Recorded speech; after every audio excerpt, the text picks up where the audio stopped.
Have you ever wondered about the origins of ancient civilizations? How powerful empires rose from myths and legends? Today, we're journeying back in time to West Africa to uncover the fascinating origin story of one of the continent's largest and most influential ethnic groups, the Yoruba people. This is a tale of gods, creation, and the sacred city that is believed to be the cradle of all humanity. So, grab your seat and let's dive into the rich tapestry of Yoruba history. According to Yoruba cosmology, the story begins not on Earth, but in the heavens in a realm called Orin. Here, the supreme being, Olodumare, reigned over a host of divine entities known as Orishas. The world as we know it was just a vast expanse of water, a formless, empty ocean. Olodumare decided it was time to create solid land and populate it. For this monumental task, he summoned one of his most trusted Orishas, the archdivinity Obatala. Olodumare gave Obatala a snail shell filled with sacred soil, a five-toed hen, and a chameleon. His mission was to descend from the heavens and create the earth. Obatala began his journey, but along the way, he grew thirsty. He came across a palm tree, tapped it for its wine, and drank until he fell into a deep, drunken slumber, forgetting his divine mission. Seeing this, Olodumare's younger, more energetic son, Oduduwa, saw an opportunity. He took the sacred items from the sleeping Obatala and, with Olodumare's blessing, continued the quest. Oduduwa descended on a great chain from the heavens, arriving at a single point above the watery abyss. He carefully sprinkled the sacred soil from the snail shell onto the water. Then, he placed the five-toed hen upon the soil. The hen began to scratch and scatter the earth, spreading it in all directions.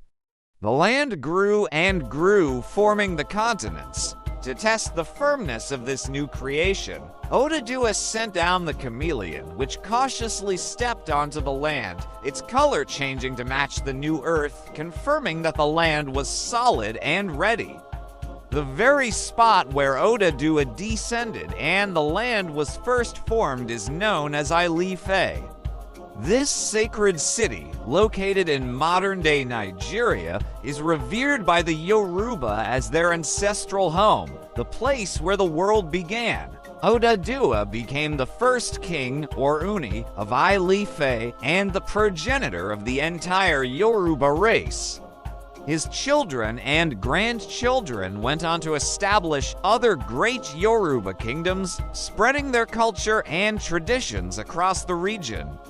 This is why Ile-Ife is often called the cradle of the Yoruba and, in a broader sense, the origin of all humanity in their belief system.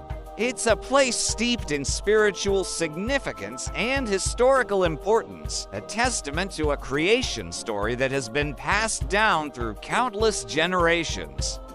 Now, while the story of Oduduwa is the most widely accepted creation myth, it's important to know that there are other versions. Some accounts say that Obatala did complete his mission, or that both he and Oduduwa played crucial roles. These variations highlight the rich and complex oral traditions of the Yoruba people. History and mythology often intertwine.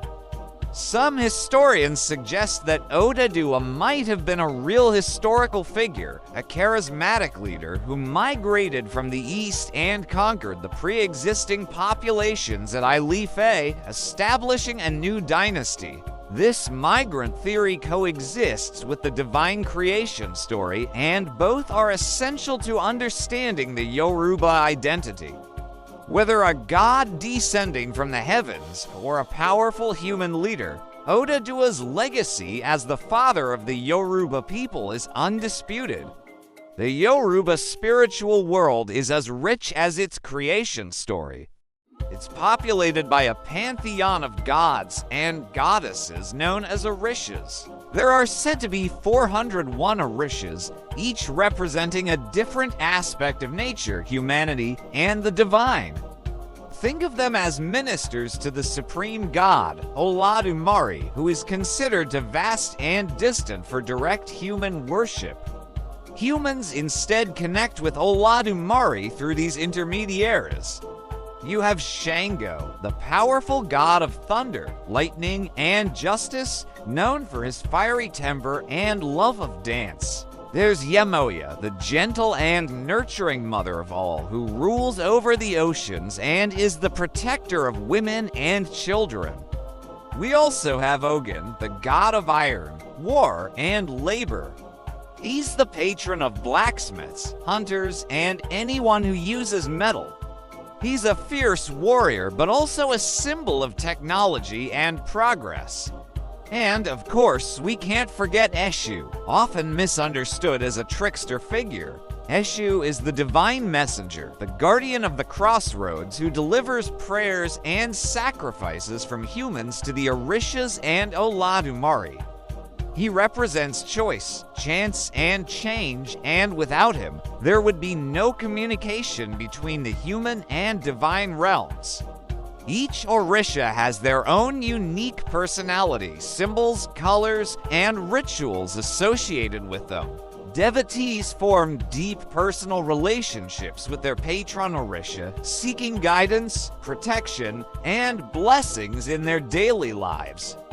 This complex spiritual system isn't just a set of ancient beliefs. It's a living, breathing part of Yoruba culture that continues to thrive today, not only in Nigeria, but across the globe, especially in places like Brazil, Cuba, and the Caribbean, where the Yoruba diaspora has kept these traditions alive.